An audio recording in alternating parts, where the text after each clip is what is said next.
So kaya na madaling araw, out of nowhere, biglang nag-release ng Borderlands Mobile.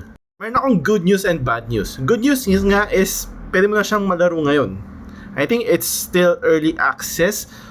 If ever man early access, kasama ang Pilipinas doon. So pwede mo siyang i-download. Ang bad news dito is, sa ngayon, as you can see dito sa screenshot ko, madalas ang pinapost kong screenshot madalas ay sa Android, sa Play Store.